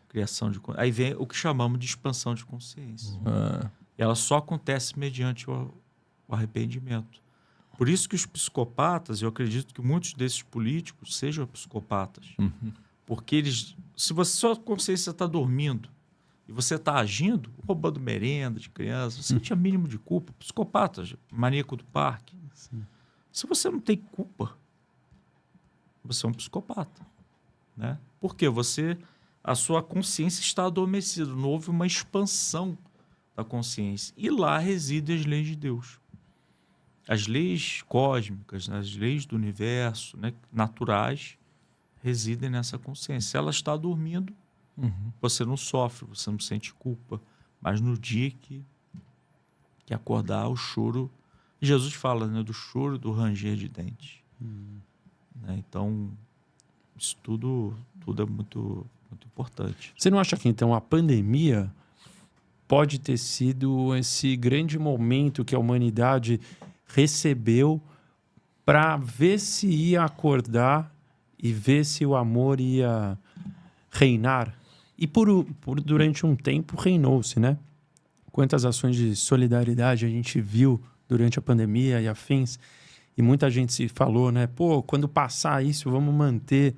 Mas parece que já voltamos à estaca anterior, né? Você acredita que talvez a pandemia tenha vindo como dar esse chacoalhão para ver se a gente ia, de fato, focar no amor, que nem Jesus falou? Sim. Toda pandemia é um chacoalhão, né? De tempos em tempos a gente teve a peste negra, são questões que naturalmente acontecem, né? E a gente está no momento que até o Bill Gates falava, já antecipou que nós teríamos uma pandemia.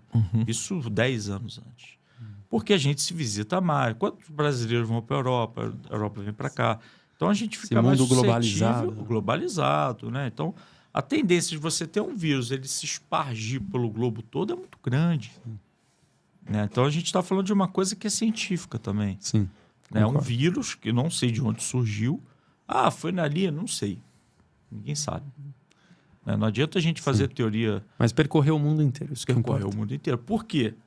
E principalmente onde? Lugares que são muito visitados. Europa, Brasil, Estados Unidos.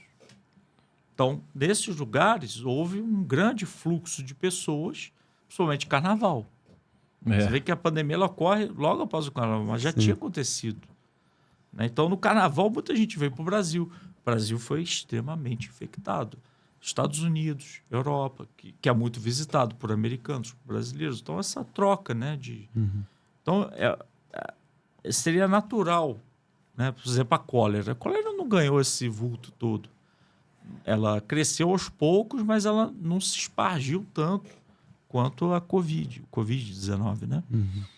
Então, mas é uma consequência das nossas ações, porque em algum momento a gente não tratou muito bem alguma pesquisa em laboratório, não sei o que aconteceu, mas é uma consequência que veio para chacoalhar.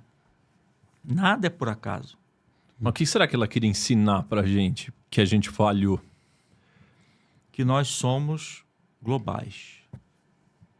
Que nós somos seres humanos globais.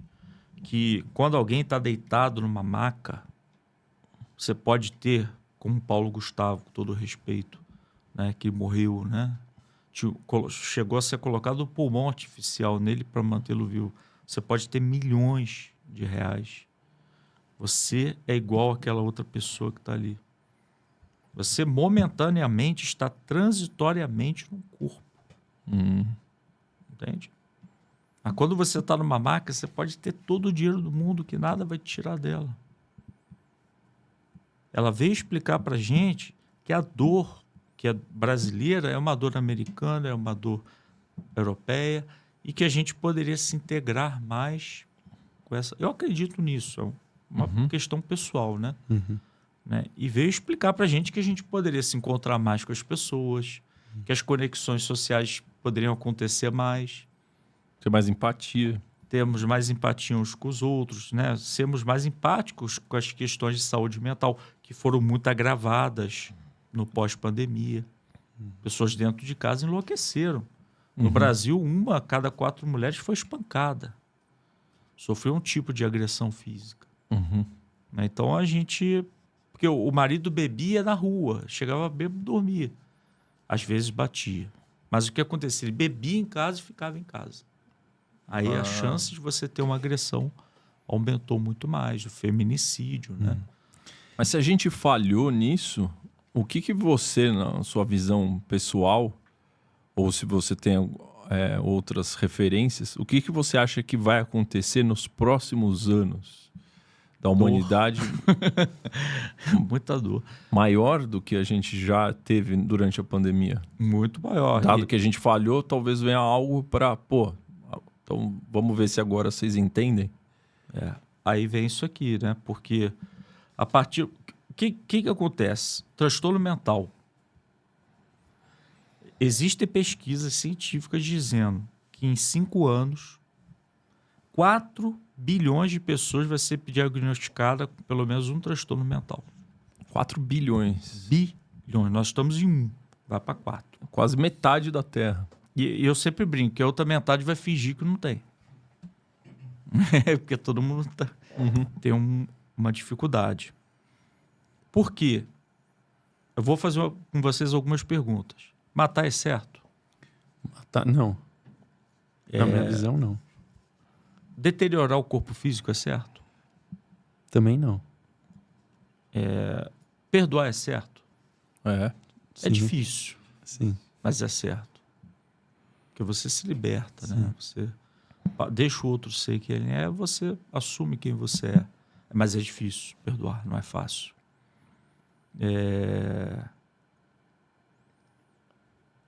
Suicidar é correto? Não. Não. Meu ver, não. Abortar é certo?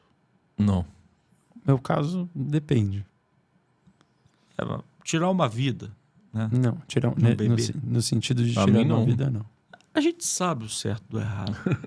A gente sabe. A gente já sabe, entendeu? O que aquele homem há 2000 anos atrás veio dizer pra gente? Materialismo é certo? Não, o excesso dele. Não. A forma como estão fazendo. Né? A felicidade está nas coisas mais simples, né? Sim. Tem um filme, né? Saiu agora. A felicidade está nas coisas mais simples. E a gente está indo para o caminho oposto. Né? Então, se eu sei que um carro não vai me dar felicidade, eu vou lá e compro aquele carro, achando que o externo vai melhorar o interno, vai funcionar. Mas eu já sei. Então, a minha consciência, o que acontece com o meu nível de consciência? A minha consciência é o que eu sei. Se eu descobrir o caminho certo, eu não... Vem a dor. A dor emocional para convidar a humanidade a fazer reflexões sobre os seus atos. Porque não é mais um vírus. É um vírus emocional. Que é muito pior, né? Você não tem como fugir dele. Como é que você vai fugir do tribunal da sua consciência? Porque as pessoas ainda, de uma maneira geral, existe um inconsciente de pessoas que acham que você vai ser julgado, né, por alguém. Não, o seu tribunal está na sua consciência, né? Então você é o seu próprio julgador, né? Então, a partir do momento que você sabe que tudo isso é errado e você continua e persiste no erro, desmatar é certo? Dessa forma, como estão fazendo? Fazem G20, fazem Eco 92, fazem não sei o quê. Alguém melhora alguma coisa? Não. Saia com alguma pauta de lá? É só para inglês ver. Só para inglês ver. Então, a gente está aprendendo? Não. Então, Mas será que não é porque a humanidade, as pessoas, igual você deu o exemplo do carro, a pessoa está perdida na vida, ela está se sentindo super mal consigo mesma, mas ela está tendo até uma carreira, um ganho financeiro legal. E ela não sabe o que fazer. E a mídia, a sociedade conta que se ela comprar o carro do ano, ela vai ficar feliz. Isso. Se ela a mulher andar com a bolsa mais bonita, ela vai ficar feliz. Aquilo mais dura cara, um dia. Né? Não mais bonita. Mas eu acho que isso acontece porque ela tá perdida. Ela não sabe qual é o caminho certo. Sim. Qual que seria o caminho para as pessoas? Por exemplo, essa caneca aqui.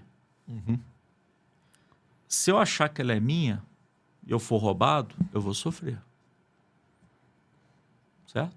Certo. A pessoa que tem um carro, ela contrai uma dívida, perde o carro, o que vai acontecer com ela? Ela vai ter um sofrimento demasiado. Porque ela acha que o carro é dela. O carro não é dela. Ah, sim. O carro é uma matéria, é um bem. Entendeu? Por exemplo, eu já trabalhei em banco. Né? Minha primeira função, com 19 anos, eu passei no concurso para bancário. Nós também trabalhamos. Também? Pô, e você vê de tudo. Você conhece pessoas, você conhece a vida particular delas. Aí chegou alguém lá, com um carro lindo, né? Foi olhar a conta da pessoa, estava devendo muito. Eu falei, meu amigo, vende esse carro, pega tal carro, essa diferença você vai quitar toda a sua dívida. Você vai respirar. Me deu as costas e foi embora. Entendeu? Ela poderia ter paz ao dormir, mas ela não escolheu a paz. Ela escolheu continuar esse ciclo. com aquele ciclo vicioso e dizendo para os outros, eu sou melhor que você porque eu tenho um carro melhor. Ou seja, a doença está no ego. Está no ego, né? E Jesus diz uma frase muito bonita. Negue a si mesmo. Não é negar a si mesmo, não é negar quem você é, a sua identidade. Mas negue o seu ego. Negue aquilo que te consome. Que te consome, que te leva para caminhos do excesso, né? Das questões fúteis da vida, né? Porque tudo é passageiro. A gente está aqui conversando, amanhã a gente pode não estar. Uhum. Igual o caso da mãe, né? Do pai da menina que morreu afogado, né? Então a gente está aqui. Outro dia um espírito chegou para mim e falou assim: perdoe seu pai. Eu falei: pá, que isso? Perdoe seu pai. Ele falou: pô, como assim? Você quer receber uma carta psicografada? Ou quer perdoar ele agora? Porque aqui a gente não está aqui para ser feliz totalmente. Está aqui para crescer. Está aqui para sermos homens melhores. As pessoas trabalham, por exemplo, eu só vou ser feliz se eu chegar no Lean Podcast a 1 milhão de inscritos. Lascou. Porque se o canal cair do ar, vai sofrer pra caramba. Uhum. Tu vai ser feliz fazendo o que você quer. Uhum. Entendeu? Uhum.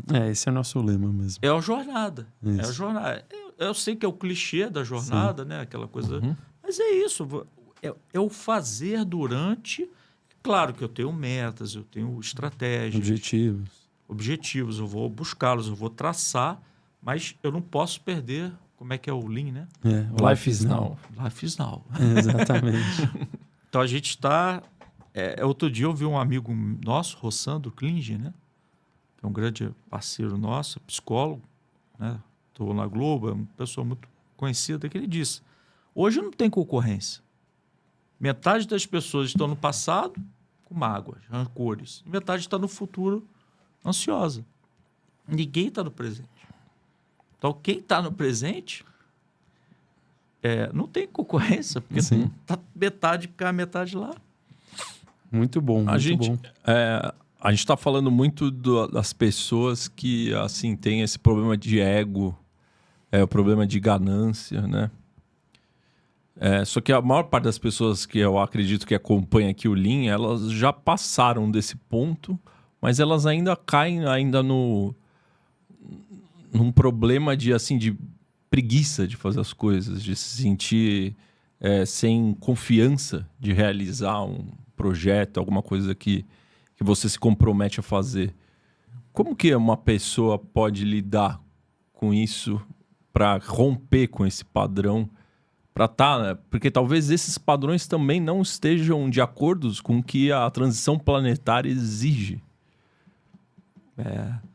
Porque a gente está muito acostumado. Quando você vê, por exemplo, vocês aqui fazendo podcast, está havendo um crescimento. Uhum. Alguém vai falar assim: pô, esses caras estão crescendo, não sei o quê. Por quê? Vocês estão trabalhando para fazer, vocês estão se dedicando, estão sendo proativos, colocaram metas, objetivos, não sei o quê, não sei o quê. Vocês vão ser excluídos, vão perder amigos, né? Familiares vão se afastar. Quem está fazendo a coisa certa, geralmente começa a ver, gente, por que está acontecendo isso tudo? Uhum. Os haters aparecem. Os haters. Uma galera. Graças a Deus tem muita gente que acompanha a gente recebe milhares de mensagens todas as semanas e são mensagens muito gostosas. A gente aproveita esse momento para agradecer todo mundo que acompanha a gente, mas de vez em quando aparece um hater mesmo. É normal. E é normal, a gente leva numa boa. A gente, na verdade, quando eu vejo uma mensagem de um hater, eu penso isso que o Maurício falou. A maioria das pessoas que assistem a gente parece que já estão nessa jornada do autoconhecimento, que é algo que a gente propõe, né? Isso. Então, elas já estão... já entendem esse patamar elevado de querer olhar para si, se entender. E os haters, normalmente, quando eu leio uma mensagem de um hater, eu falo: putz, esse cara é o cara que eu acho que o Lean tem o objetivo de tocar lá na frente, entendeu? Que lá na frente, talvez ele pense de uma maneira diferente. Sim. Porque você já tem a base, você já despertou, você já arrependeu, você já verificou que tem coisas erradas. Agora é você começar a construir comportamentos. Só que você começar a construir comportamentos começar a dizer não para as pessoas. Sim para si mesmo. Sim para si mesmo. É você alterar o seu modelo comportamental, e muitas vezes nós somos ensinados a ficar na mesmice, ficar no morno, ficar no padrão. Onde dói menos, né? Onde dói menos. Porque é fácil você viver na zona de conforto. Você pode culpar pessoas, você pode ser vítima, você pode acusar, você pode colocar dedos, né? Então é muito fácil você viver nessa posição. Agora, quando você... Aí, quando você decide ser responsável pela sua vida, você cria um problema. Se você der certo, ok, maravilhoso. Se der errado, fracasso. É o grande problema da sociedade. Não existe fracasso, existe aprendizado. Entende? Ou seja, eu acho que a mensagem do nosso episódio é que a gente passe a enxergar a dor não como um problema, mas como uma oportunidade. É muito comum o ser humano querer fugir da dor, querer ficar na zona de conforto. E na zona de conforto não tem progresso algum. Nenhum. Então, para de ter medo da dor. Para de ter medo do desconforto. Sente a dor. Porque a única maneira da gente mudar um sentimento, uma emoção, é você sentindo ela. Como que eu vou transmutar um sentimento sem senti-lo? Então, eu tenho que beber daquilo que é desconfortável. Eu tenho que passar pelo desconfortável para começar a me sentir confortável. Eu tenho que ter conversas difíceis para ter um relacionamento saudável. Eu preciso dizer, olha, isso aqui está me incomodando, aquilo ali está me incomodando, não sei o que está incomodando, não sei o que está incomodando, isso aqui me machuca. Eu preciso aprender a externalizar as minhas emoções.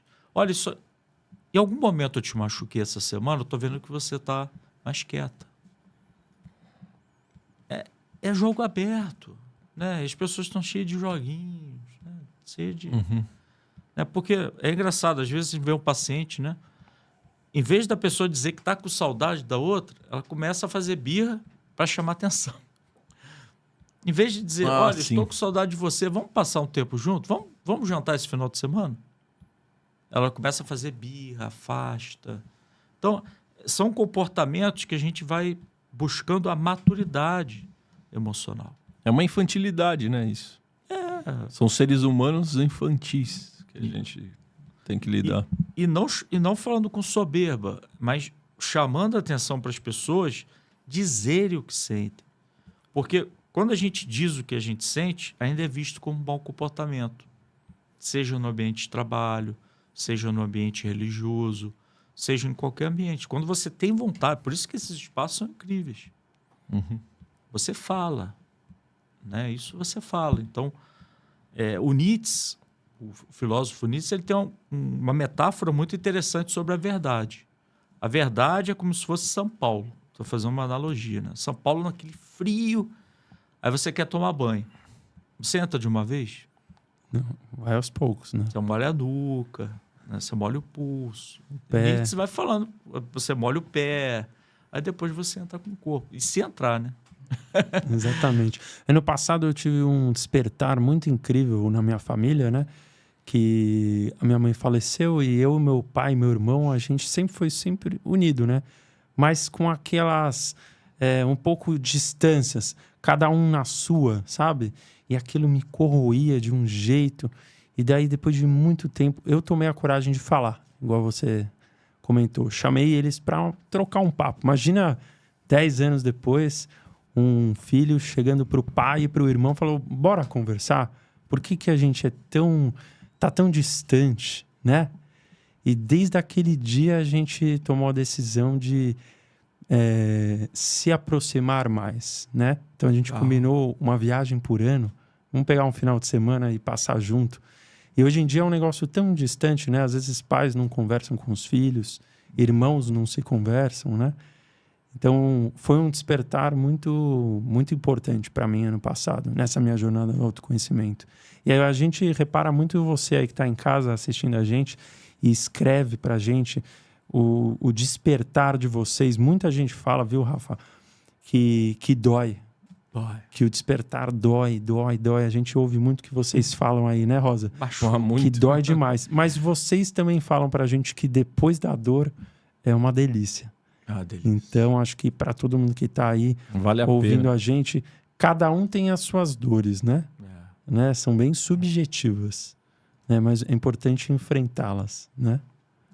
Eu gostaria de pedir para você também falar da sua obra, né? O Rafa trouxe aqui pra gente os 2 volumes. Pega aí Rosa.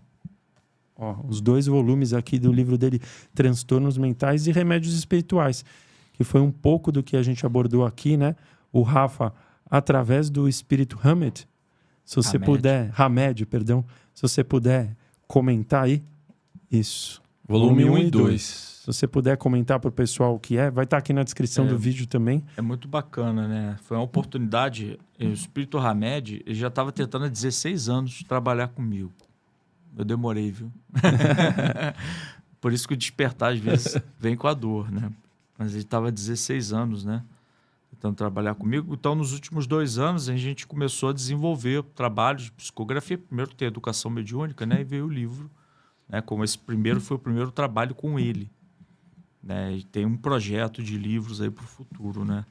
Então, ele trabalha... em cada livro, ele trabalha em torno de 10 transtornos, né? Por exemplo, aqui ele trabalha TDAH, bipolaridade, esquizofrenia, borderline. Quase não tem isso no mundo, né? Pânico, depressão, ansiedade, né? Então, assim, então, aqui nesse livro, o Espírito Hamed, ele vem trazer para a gente um pouco da psicogênese, ou seja, a origem desses transtornos espirituais, a origem espiritual desses transtornos e também os remédios que nós podemos ter para trabalhar terapeuticamente esses transtornos. Então, é muito bacana. E a gente, no final, traz 5 casos também de como a gente pode trabalhar esse modelo proposto, tanto por Joana de Ângeles, por Divaldo Franco, Hamed também. Vem trabalhar o modelo biopsicossocial da Organização Mundial de Saúde, mas incluindo a dimensão da espiritualidade, né? Desobsessão, cirurgia espiritual, autoconhecimento, né? Tudo tá ligado. Questões biológicas da medicação, tudo. É o biopsicossocial, é o ser integral, de fato, sendo tratado. E cada livro traz em torno de 10 transtornos, né? Esse aqui já trabalha toque, fobias, transtornos fóbicos, psicoses. Que burnout, né? Burnout, que hoje é uma explosão, principalmente entre os médicos, né? Você vê ambientes muito carregados, né? Pessoas canalizam muito e acabam adoecendo. Não é só excesso de trabalho, tem uma canalização energética ali também. O médico, ele está muito estafado, né? Muito obrigado pelo presente, viu? Tenho a certeza, esse daqui a gente ganhou algumas unidades. Presente. Vão estar aqui na descrição do vídeo para você ter acesso ao Rafa, tá bom? Rafael Papa. E também vai estar no nosso cenário aí, né? Que a gente está de casa nova aqui. Espero que vocês estejam gostando dessa reformulação aqui do Lean Podcast. Vai ficar junto com Alan Watts e Eckhart Tolle ali, ó. Monja Coen, ó. E também Monja Coen, exatamente. E Rafa... Ele vê aqui o... Não veio, mas é nosso... É um mentor. É nosso mentor, exato. Só veio a monja. Só veio a monja aqui. Convida, vai que ele... Vai que vem, né? Sim, exatamente. E só uma pergunta aqui, que a gente faz a pergunta Lean, né, para os nossos convidados. Pergunta subjetiva, sua resposta é sua, tá? Livre. Pode ser do Rafael Papa como psicólogo, como médium de cura, como você quiser, tá bom? Que é a seguinte, se você tivesse à sua disposição uma máquina do tempo, Rafa, você pudesse entrar nela, viajar lá para o passado para vivenciar alguma experiência da humanidade, encontrar alguém que você conhece, mas que não está mais aqui, ou conhecer alguma figura pública que você tem interesse, ou você também poderia entrar lá na frente e lá para o futuro, ver como que o Rafael Papa vai estar, se em 2057, como o Chico falou, a gente vai estar numa transição planetária. Você entraria nessa máquina e iria para que momento? Difícil, hein, cara? Bem livre, resposta bem livre. Eu não tenho como voltar no passado, né? Eu acho que o passado a gente ressignifica, né? Então eu gostaria de ir para o futuro, né? E lá no futuro trazer alguns aspectos da ciência para trazer mais questões, né? Para a gente poder aprofundar na questão dos transtornos mentais, né? Porque a gente sente que a humanidade está caminhando para esse lado, né, dos distúrbios emocionais, né? Então, assim, por questão de afinidade mesmo, né, de busca, né, de propósito de vida, né, eu iria lá no futuro só para dar uma bisolhada. Ver o que está acontecendo. Ver o que está acontecendo, né, como é que eles trabalham. A gente tem uma noção, os espíritos falam para a gente, né, como vai ser, mais ou menos. Vai ser assim, um consultório... Vai ter desobsessão, vai ter psiquiatria, vai ter reiki, vai ter... As coisas vão se conversar. Pô, que bonito, meditação, né? do budismo. Mindfulness. Não tem diferença. As pessoas que se separam. Sim. As ferramentas vão estar unidas como nunca. Não é eu contra você. O que é seu e pode me potencializar. O que é dele pode me potencializar. O que é dele pode te potencializar. O que a gente pode fazer para crescer junto? Sim. É sair da competição e ir para a cooperação.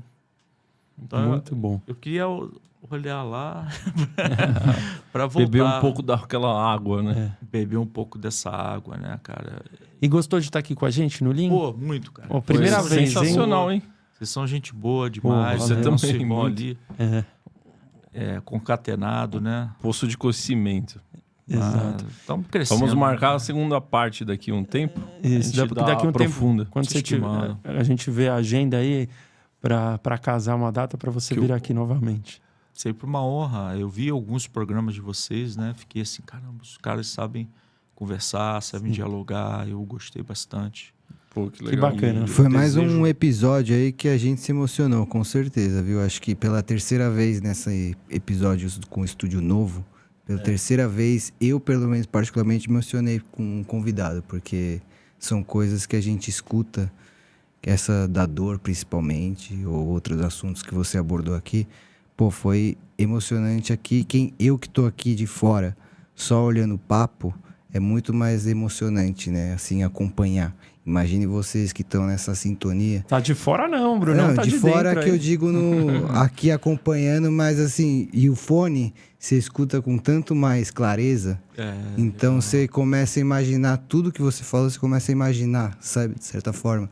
Então, muito bom. Muito obrigado pela presença aí, viu? Muito bom, Bruno. Esse é o se Bruno, emocionou. o nosso diretor técnico, né? Tudo isso aqui só acontece porque ele tá aqui ajudando a gente. Tem que ter uma retaguarda. Um belo depoimento, gostei Background. bastante. Gostei do que ele de ver. Interage mais vezes, hein, Brunão? Liga esse áudio aí pra você interagir. Mas obrigado. O Brunão realmente ele se emocionou ali na hora que você falou da dor. Até deu uma engasgada, olhei pra trás.